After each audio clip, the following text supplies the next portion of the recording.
1 രാജാക്കന്മാർ അധ്യായം 11. ശലോമോൻ രാജാവ് ഫറവോന്റെ മകളെ കൂടാതെ മോവാബ്യർ, അമോന്യർ, ഏദോമ്യർ, സീദോന്യർ, ഹിത്യർ എന്നിങ്ങനെ അന്യജാതിക്കാരത്തികളായ അനേക സ്ത്രീകളെയും സ്നേഹിച്ചു.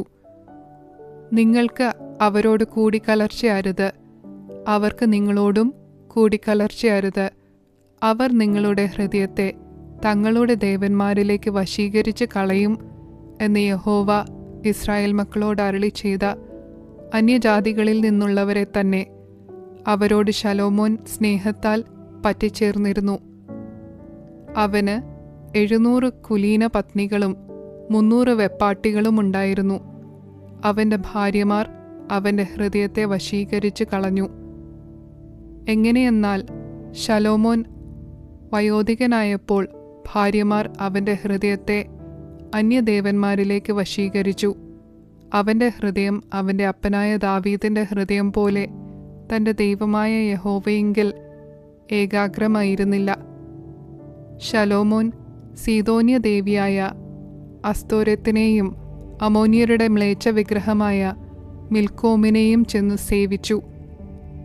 തൻ്റെ അപ്പനായ ദാവീദിനെ പോലെ യഹോവയെ പൂർണ്ണമായി അനുസരിക്കാതെ ശലോമോൻ യഹോവയ്ക്ക് അനിഷ്ടമായുള്ളത് ചെയ്തു.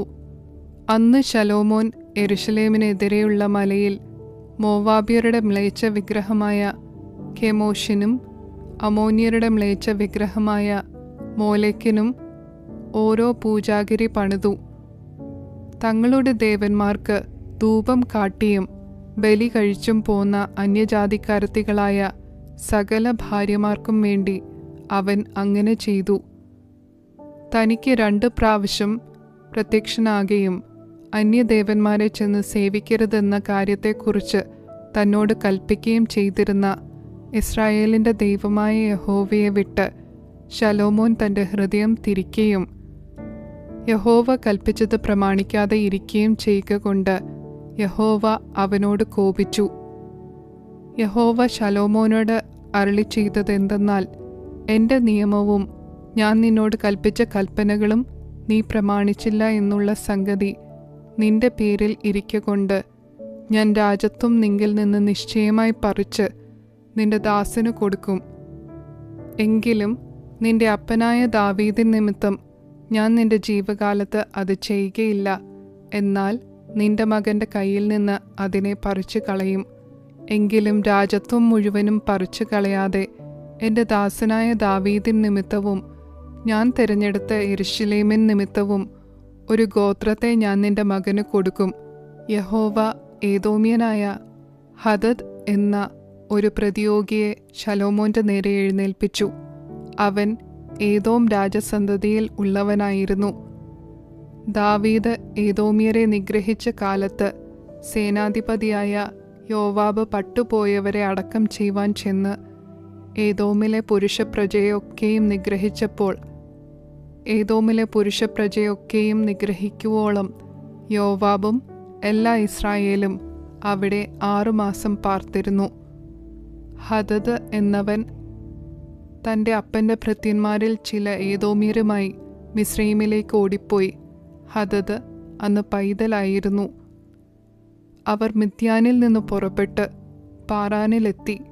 പാറാനിൽ നിന്ന് ആളുകളെയും കൂട്ടിക്കൊണ്ട് മിസ്രയീമിൽ മിസ്രയീം രാജാവായ ഫറവോന്റെ അടുക്കൽ ചെന്നു. അവൻ അവന് ഒരു വീട് കൊടുത്തു, ആഹാരം കൽപ്പിച്ചു, ഒരു ദേശവും കൊടുത്തു. ഫറവോന് ഹദദിനോട് വളരെ ഇഷ്ടം തോന്നി. അതുകൊണ്ട് അവൻ തൻ്റെ ഭാര്യയായ തപ്പനേസ് രാജ്ഞിയുടെ സഹോദരിയെ അവന് ഭാര്യയായി കൊടുത്തു. തപ്പനേസിൻ്റെ സഹോദരി അവന് ഗനൂബത്ത് എന്നൊരു മകനെ പ്രസവിച്ചു. അവനെ തപ്പനേസ് മുലകുടി മാറ്റി ഫറവോന്റെ അരമനയിൽ വളർത്തി. അങ്ങനെ ഗനൂബത്ത് ഫറവോന്റെ അരമനയിൽ ഫറവോന്റെ പുത്രന്മാരോടുകൂടെ ആയിരുന്നു. ദാവീദ് തൻ്റെ പിതാക്കന്മാരെ പോലെ നിദ്ര പ്രാപിച്ചു എന്നും സേനാധിപതിയായ യോവാബും മരിച്ചു എന്നും ഹദദ് മിസ്രയീമിൽ കേട്ടിട്ട് ഫറവോനോട്, ഞാൻ എൻ്റെ ദേശത്തേക്ക് യാത്രയാകേണ്ടതിന് എന്നെ അയക്കണം എന്ന് പറഞ്ഞു. ഫറവോൻ അവനോട്, നീ സ്വദേശത്തേക്ക് പോകുവാൻ താൽപ്പര്യപ്പെടേണ്ടതിന് എൻ്റെ അടുക്കൽ നിനക്ക് എന്ത് കുറവുള്ളൂ എന്ന് ചോദിച്ചു. അതിന് അവൻ, ഒന്നുമുണ്ടായിട്ടല്ല, എങ്കിലും എന്നെ ഒന്നയക്കണം എന്ന് പറഞ്ഞു. ദൈവം അവൻ്റെ നേരെ എലിയാദാവിൻ്റെ മകനായ രസോൻ എന്ന മറ്റൊരു പ്രതിയോഗിയെയും എഴുന്നേൽപ്പിച്ചു. അവൻ സോബാ രാജാവായ ഹദദേസർ എന്ന തൻ്റെ യജമാനനെ വിട്ടോടിപ്പോയിരുന്നു. ദാവീദ് സോബക്കാരെ നിഗ്രഹിച്ചപ്പോൾ അവൻ തനിക്ക് ആളുകളെ ശേഖരിച്ചു. അവരുടെ കൂട്ടത്തിന് നായകനായി തീർന്നു. അവർ ദമ്മശേക്കിൽ ചെന്ന് അവിടെ പാർത്ത് ദമ്മശേക്കിൽ വാണു. ഹദദ് ചെയ്ത ദോഷം കൂടാതെ ഇവനും ശലോമോന്റെ കാലത്തൊക്കെയും ഇസ്രായേലിന് പ്രതിയോഗിയായിരുന്നു. അവൻ ഇസ്രായേലിനെ വെറുത്ത് അരാമിൽ രാജാവായി വാണു. സെരേദയിൽ നിന്നുള്ള എഫ്രൈമ്യനായ നെബാത്തിന്റെ മകൻ യൊരോബെയാം എന്ന ശലോമോന്റെ ദാസനും രാജാവിനോട് മത്സരിച്ചു. അവന്റെ അമ്മ സെരൂയ എന്ന പേരുള്ള ഒരു വിധവയായിരുന്നു. അവൻ രാജാവിനോട് മത്സരിപ്പാനുള്ള കാരണമെന്തെന്നാൽ ശലോമോൻ മില്ലോ പണിതു തൻ്റെ അപ്പനായ ദാവീദിന്റെ നഗരത്തിന്റെ അറ്റകുറ്റം തീർത്തു. എന്നാൽ യൊരോബെയാം ബഹുപ്രാപ്തിയുള്ള പുരുഷനായിരുന്നു. ഈ യൗവനക്കാരൻ പരിശ്രമശീലൻ എന്ന് കണ്ടിട്ട് ശലോമോൻ യോസെഫ് ഗൃഹത്തിന്റെ കാര്യാദികളൊക്കെയും അവന്റെ വിചാരണയിൽ ഏൽപ്പിച്ചു. ആ കാലത്ത് ഒരിക്കൽ യൊരോബെയാം യെരുശലേമിൽ നിന്ന് വരുമ്പോൾ ശീലോന്യനായ അഹിയ പ്രവാചകൻ വഴിയിൽ വെച്ച് അവനെ കണ്ടു. അവൻ ഒരു പുതിയ അങ്കി ധരിച്ചിരുന്നു. രണ്ടുപേരും വയലിൽ തനിച്ചായിരുന്നു. അഹിയാവ് താൻ ധരിച്ചിരുന്ന പുതിയ അങ്കി പിടിച്ച് 12 ഖണ്ഡമായി കീറി. യൊരോബെയാമിനോട് പറഞ്ഞതെന്തെന്നാൽ, 10 ഖണ്ഡം നീ എടുത്തുകൊള്ളുക. ഇസ്രായേലിന്റെ ദൈവമായ യഹോവ ഇപ്രകാരം അരുളിച്ചെയ്യുന്നു, ഇതാ ഞാൻ രാജത്വം ശലോമോന്റെ കയ്യിൽ നിന്ന് പറിച്ചു കീറി 10 ഗോത്രം നിനക്ക് തരുന്നു. എന്നാൽ എൻ്റെ ദാസനായ ദാവീദിൻ നിമിത്തവും ഞാൻ എല്ലാ ഇസ്രായേൽ ഗോത്രങ്ങളിൽ നിന്നും തിരഞ്ഞെടുത്ത യെരുശലേം നഗരം നിമിത്തവും 1 ഗോത്രം അവനിരിക്കും. അവർ എന്നെ ഉപേക്ഷിച്ചു. സീദോന്യ ദേവിയായ അസ്തോരത്തിനെയും മോവാബ്യ ദേവനായ ഖെമോഷിനെയും അമോന്യ ദേവനായ മിൽക്കോമിനെയും നമസ്കരിക്കുകയും അവൻ്റെ അപ്പനായ ദാവീദ് എന്ന പോലെ എനിക്ക് പ്രസാദമായുള്ളത് ചെയ്യുവാനും എൻ്റെ ചട്ടങ്ങളും വിധികളും പ്രമാണിപ്പാനും അവർ എൻ്റെ വഴികളിൽ നടക്കാതെ ഇരിക്കുകയും ചെയ്തതുകൊണ്ട് തന്നെ. എന്നാൽ രാജത്വം മുഴുവനും ഞാൻ അവൻ്റെ കയ്യിൽ നിന്ന് എടുക്കുകയില്ല. ഞാൻ തിരഞ്ഞെടുത്തവനും എൻ്റെ കൽപ്പനകളെയും ചട്ടങ്ങളെയും പ്രമാണിച്ചവനുമായ എൻ്റെ ദാസൻ ദാവീദ് നിമിത്തം ഞാൻ അവനെ അവൻ്റെ ജീവകാലത്തൊക്കെയും പ്രഭുവായി വച്ചേക്കും. എങ്കിലും അവൻ്റെ മകൻ്റെ കയ്യിൽ നിന്ന് ഞാൻ രാജത്വം എടുത്ത് നിനക്ക് തരും, 10 ഗോത്രങ്ങളെ തന്നെ. എൻ്റെ നാമം സ്ഥാപിക്കേണ്ടതിന് ഞാൻ തിരഞ്ഞെടുത്ത യെരുശലേം നഗരത്തിൽ എൻ്റെ മുൻപാകെ എൻ്റെ ദാസനായ ദാവീദിന് എന്നേക്കും ഒരു ദീപമുണ്ടായിരിക്കത്തക്കവണ്ണം ഞാൻ അവൻ്റെ മകന് ഒരു ഗോത്രത്തെ കൊടുക്കും. നീയോ നിന്റെ ഇഷ്ടം പോലെയൊക്കെയും വാണ് ഇസ്രായേലിന് രാജാവായിരിക്കേണ്ടതിന് ഞാൻ നിന്നെ എടുത്തിരിക്കുന്നു. ഞാൻ നിന്നോട് കൽപ്പിക്കുന്നതൊക്കെയും നീ കേട്ട് എൻ്റെ വഴികളിൽ നടന്ന് എൻ്റെ ദാസനായ ദാവീദ് ചെയ്തതുപോലെ എൻ്റെ ചട്ടങ്ങളും കൽപ്പനകളും പ്രമാണിച്ചുകൊണ്ട് എനിക്ക് പ്രസാദമായുള്ളത് ചെയ്താൽ ഞാൻ നിന്നോടുകൂടെ ഇരിക്കും. ഞാൻ ദാവീദിന് പണിതതുപോലെ നിനക്ക് സ്ഥിരമായൊരു ഗൃഹം പണിത് ഇസ്രായേലിനെ നിനക്ക് തരും. ദാവീദിൻ്റെ സന്തതിയെയോ ഞാനിത് നിമിത്തം താഴ്ത്തും, സദാകാലത്തേക്കല്ല താനും. അതുകൊണ്ട് ശലോമോൻ യൊരോബെയാമിനെ കൊല്ലുവാൻ അന്വേഷിച്ചു. എന്നാൽ യൊരോബെയാം എഴുന്നേറ്റ് മിസ്രയീമിൽ ശീശക്ക് എന്ന മിസ്രയീം രാജാവിൻ്റെ അടുക്കൽ ഓടിപ്പോയി. ശലോമോന്റെ മരണം വരെ അവൻ മിസ്രയീമിലായിരുന്നു. ശലോമോന്റെ മറ്റുള്ള വൃത്താന്തങ്ങളും അവൻ ചെയ്തതൊക്കെയും അവൻ്റെ ജ്ഞാനവും ശലോമോന്റെ വൃത്താന്ത പുസ്തകത്തിൽ എഴുതിയിരിക്കുന്നുവല്ലോ. ശലോമോൻ യെരുശലേമിൽ എല്ലാ ഇസ്രായേലിനെയും വാണ കാലം 40 സംവത്സരമായിരുന്നു. ശലോമോൻ തൻ്റെ പിതാക്കന്മാരെ പോലെ നിദ്ര പ്രാപിച്ചു. അവൻ്റെ അപ്പനായ ദാവീദിന്റെ നഗരത്തിൽ അവനെ അടക്കം ചെയ്തു. അവൻ്റെ മകനായ രഹബയാം അവന് പകരം രാജാവായി.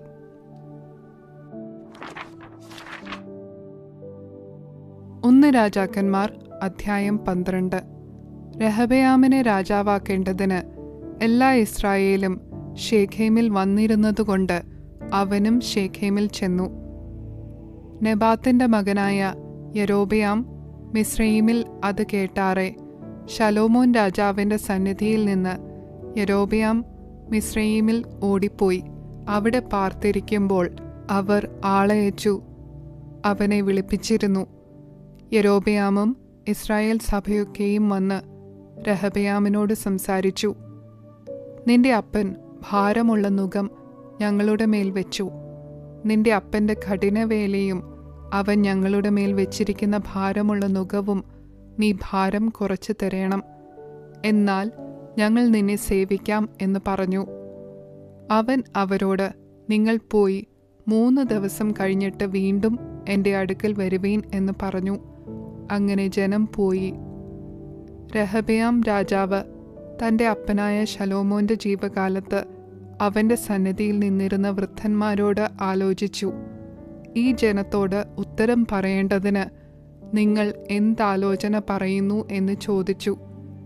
അതിന് അവർ അവനോട്, നീ ഇന്ന് ഈ ജനത്തിന് വഴിപ്പെട്ട് അവരെ സേവിച്ച് അവരോട് നല്ല വാക്ക് പറഞ്ഞാൽ അവർ എന്നും നിനക്ക് ദാസന്മാരായിരിക്കും എന്ന് പറഞ്ഞു.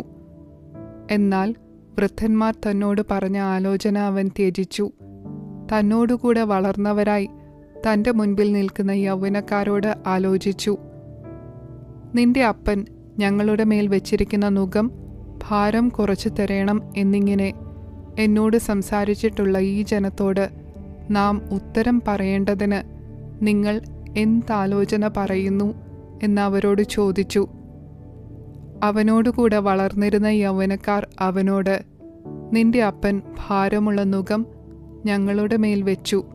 നീ അത് ഞങ്ങൾക്ക് ഭാരം കുറച്ചു തരേണമെന്ന് നിന്നോട് പറഞ്ഞ ഈ ജനത്തോട്, എൻ്റെ ചെറുവിരൽ എൻ്റെ അപ്പൻ്റെ അരയേക്കാൾ വണ്ണമുള്ളതായിരിക്കും.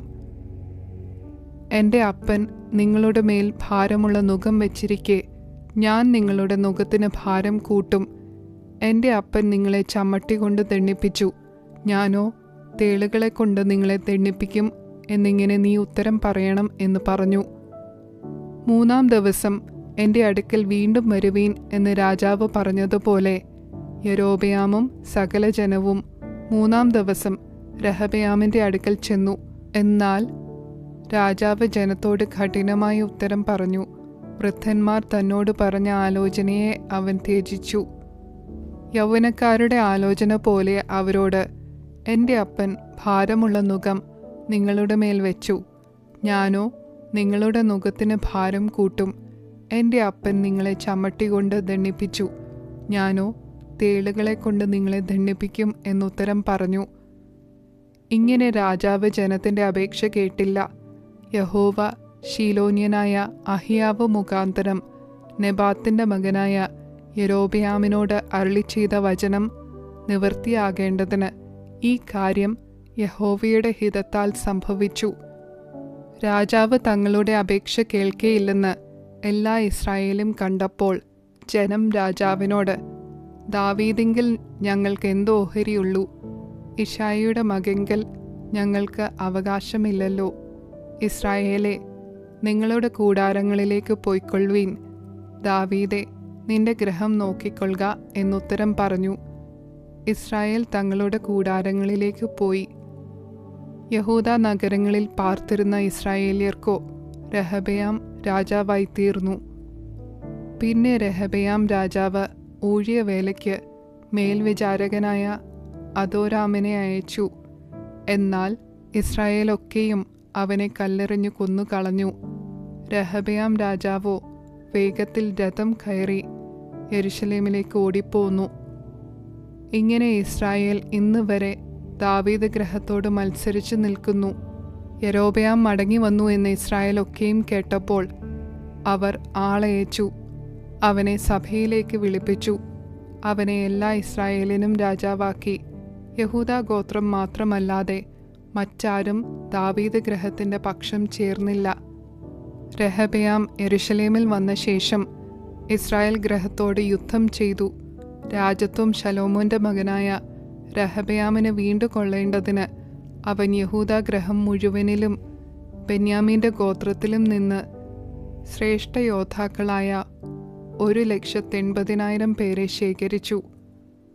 എന്നാൽ ദൈവപുരുഷനായ ശെമയ്യാവിന് ദൈവത്തിന്റെ അരുളപ്പാടുണ്ടായതെന്തെന്നാൽ, നീ ശലോമോന്റെ മകനായി യഹൂദാ രാജാവായ രെഹബെയാമിനോടും യഹൂദയുടെയും ബെന്യാമീന്റെയും സകല ഗൃഹത്തോടും ശേഷം ജനത്തോടും പറക, നിങ്ങൾ പുറപ്പെടരുത്.